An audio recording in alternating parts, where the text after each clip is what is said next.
আসসালামু আলাইকুম। আমি ইঞ্জিনিয়ার মাহফুজ। আজকে আপনাদের সামনে কিছু বিল্ডিংয়ের কাজে কিছু বিষয় নিয়ে আপনাদের সামনে জাস্ট আলোচনা করব বা পরামর্শ মাফিক কিছু বিষয় দেখাবো।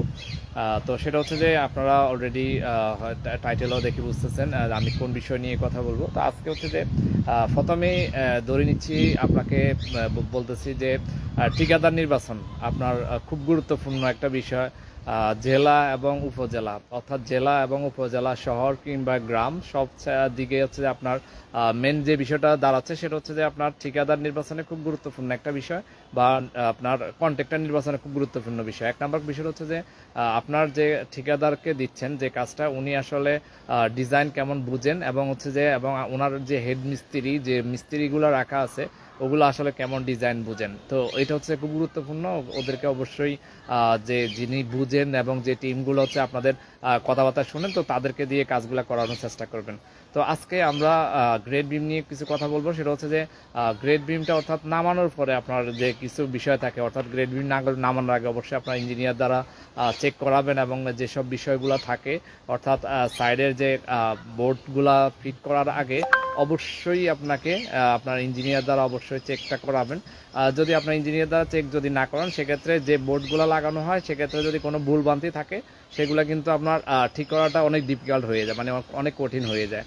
তো এই জন্য আপনারা চেষ্টা করবেন যে অবশ্যই যে আগে থেকে ইঞ্জিনিয়ারকে, অর্থাৎ মূল সেন্টারিংগুলো মানে সেট করার আগে, বা কাঠগুলা বা বোর্ডগুলো সেট করার আগে আপনার অবশ্যই আপনার ইঞ্জিনিয়ার দ্বারা যে আপনার ডিজাইন মাফিক যে কাজটা, বা ডিজাইন মাফিক যে কাজটা হওয়ার কথা, যেভাবে সূত্র প্রয়োগ করে অথবা যেভাবে হুক বা মাটাম যা দেওয়া আছে, ঠিক এক্সট্রা টপ বটম এবং আপনার টেনশন জোন, কম্প্রেশন জোন, জোড়া, এই এভরিথিং, টাই, রিং, সব কিছু একটু যেটা আপনার ডিজাইন মাফিক হয়েছে কিনা সেটা আপনি দেখলে তখন যে আপনার যে বড় ধরনের ভুল থেকে আপনি রেহাই পাবেন। তো আজকে আমরা তো অলরেডি আমাদের কার্যক্রমগুলো Bestech home design and consultant day by day Feni জেলা, শহর এবং উপজেলা পর্যায়ে সব দিকে আলহামদুলিল্লাহ, এবং ফেনী জেলার বাইরের জেলাগুলোতে আলহামদুলিল্লাহ কাজ করতেছে। তো আজকে চলেন আমরা কিছু বিষয় আপনাদের সাথে শেয়ার করি। তো আমরা বলছিলাম, আমরা এই বিমগুলো অলরেডি আমরা চেক দিই, অর্থাৎ চেক দেওয়ার পর হচ্ছে যে বোর্ডগুলো এখন সেট করার পর্যায়ে যাচ্ছে, অর্থাৎ বোর্ডগুলো সেট করতেছে। তো আমরা ডিজাইন মাফিক চেকটা দিই, এবং আমরা আগে বলছিলাম যে আমাদের মেইন রড, অর্থাৎ আমাদের যে মেইন রডগুলো, অর্থাৎ তারপর হচ্ছে যে আমাদের যে 135 ডিগ্রি অ্যাঙ্গেলে যে হুকগুলা, হ্যাঁ, তারপর হচ্ছে যে এখানে যে মাটামগুলা, অর্থাৎ লাস্ট পর্যন্ত আমরা বলছিলাম যে আমাদের কোনোভাবেই যেন আমার এই যে মাটামগুলো আছে, এই যে দেখেন এই যে বিমের যে রড মাটামগুলো আছে, সে মাটামগুলো অবশ্যই কলামের বাইরে কখনো যেতে পারবে না। দেখেন আমাদের এটা হচ্ছে কলামের আউট প্রান্ত, এই যে এটা হচ্ছে বাইরের সাইড, দেখেন কোনো রড কিন্তু আপনার কোনো মাটাম বা হুক কোনো কিছুই কিন্তু বের হয়ে যায়নি। তো এই বিষয়টা আপনারা খুব গুরুত্বপূর্ণ বলে কেন, কারণ হচ্ছে এখানে যে আপনার এখনো পর্যন্ত কাঠটা লাগায় না, আমি যদি একটু যদি বলি, সাইড ওগুলোতে লাগাচ্ছে, এখনো সেট করে নেই, যেহেতু আপনার লেবেল করে সবগুলো আপনার দিবে। যে আপনি দেখেন এখানে বোর্ডটা লাগানোর পরে আমার যে ক্লিয়ারটা থাকার কথা সেটা কিন্তু 100% এটা থাকবে। বলে কেন থাকবে, কারণ আমরা অনেক সময় দেখি বিভিন্ন জায়গাতে এই রডগুলা বা এই মাটামগুলা বের হয়ে যায়, তখন বের হয়ে গেলে এখানে যে বোর্ডটা ফিট করা তখন এখানে আর ক্লিয়ার থাকে না। মনে রাখবেন, আল্লাহ না করে, এটা একটা হচ্ছে ক্যান্সারের মতো, যদি এখানে একটা কোনো কারণে আপনার এই সারফেসে যদি কোনো কারণে বাতাস ধরে বা ড্যাম হয়, তখন এইটা কিন্তু পুরো রড হয়ে আপনার স্ট্রাকচারটা শেষ করে দিবে। এই জন্যে খুব গুরুত্বপূর্ণ, আপনার এটা গুরুত্বপূর্ণ বিষয়, আপনি খেয়াল রাখবেন। এরপর হচ্ছে যে আমরা বলছিলাম আপনার সব এটা তো পরিষ্কার হবে, এখনো পর্যন্ত এখনো কিছু মাত্র সেট করতেছে।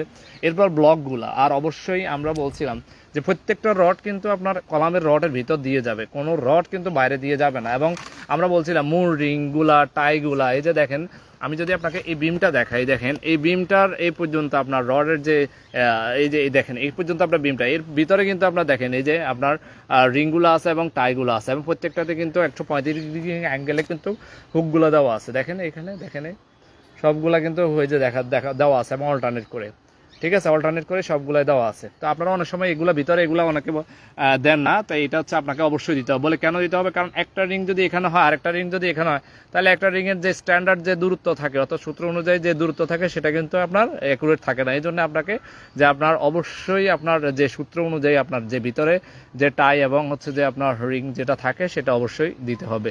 তো এই বিষয়টা একটু খেয়াল রাখবেন। আরেকটা বিষয় আপনাদের সাথে শেয়ার করতেছি, সেটা হচ্ছে যে এই যে দেখেন এখানে যে অর্থাৎ এখানে যে কাঠকোটটা লাগানো হয়েছে বা এখানেও যে লাগানো হয়েছে, এখনো কিন্তু এখানে লাগানো হয় না, এখানে কিন্তু লাগাবে বা এই পাশেও লাগাবে।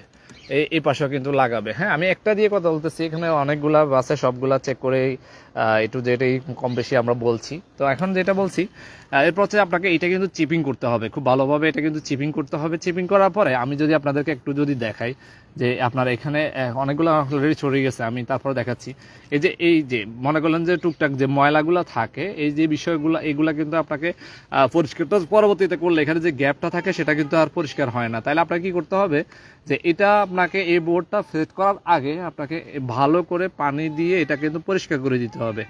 এটা পরিষ্কার করে দিতে হবে, দেন পরিষ্কার করলে আপনার এটা মানে আপনার যে এখানে একটা যে জয়েন হওয়ার কথা বা সমস্যা থাকার কথা সেটা থাকবে না, আপনার এখানে খুব ভালোভাবে কাজটা হবে। আমরা আগে বলছিলাম যে আমাদের সূত্র অনুযায়ী, অর্থাৎ এখানে ঘন পাতলা ঘন, অর্থাৎ আমি যদি বলি এই যে এখানে জাস্ট ঘন পাতলা ঘন, অর্থাৎ আপনার যে সূত্র অনুযায়ী ইঞ্জিনিয়ার যে সূত্র অনুযায়ী আপনাদেরকে যেটা নির্ধারণ করে দেয় সেই অনুযায়ী কিন্তু আপনাকে রডটা অবশ্যই দিছে কিনা সেটা আপনাকে খেয়াল রাখতে হবে। এরপর হচ্ছে হুকগুলা দেখেন অল্টারনেট করে দিছে কিনা, অল্টারনেট করে সবগুলো দেওয়া আছে কিনা দেখেন। প্রত্যেকটা যদি আমি আপনাকে দেখাই, প্রত্যেকটা কিন্তু অল্টারনেট করে কিন্তু দেওয়া আছে। ওকে, যাক, তো অনেকগুলা বিষয় নিয়ে আসলে কম বেশি আমরা কথাবার্তা বলি ডে বাই ডে। অনেকে আমাদেরকে দেশ বিদেশ থেকে ফলো করেন। তো আপনাদেরকে এই কথাটা বলার উদ্দেশ্য হচ্ছে যে সবাই যেন আপনাদের কাজটা যেন আপনাদের মনের মতো হয় সেটা অবশ্যই খেয়াল রাখবেন। তো তো ঠিক আছে, আজ এ পর্যন্ত। ইনশাল্লাহ পরবর্তীতে আবারও যে কোনো বিষয় নিয়ে আপনাদের সামনে হাজির হব। আল্লাহ হাফেজ, আসসালামু আলাইকুম রহমতুল্লাহ।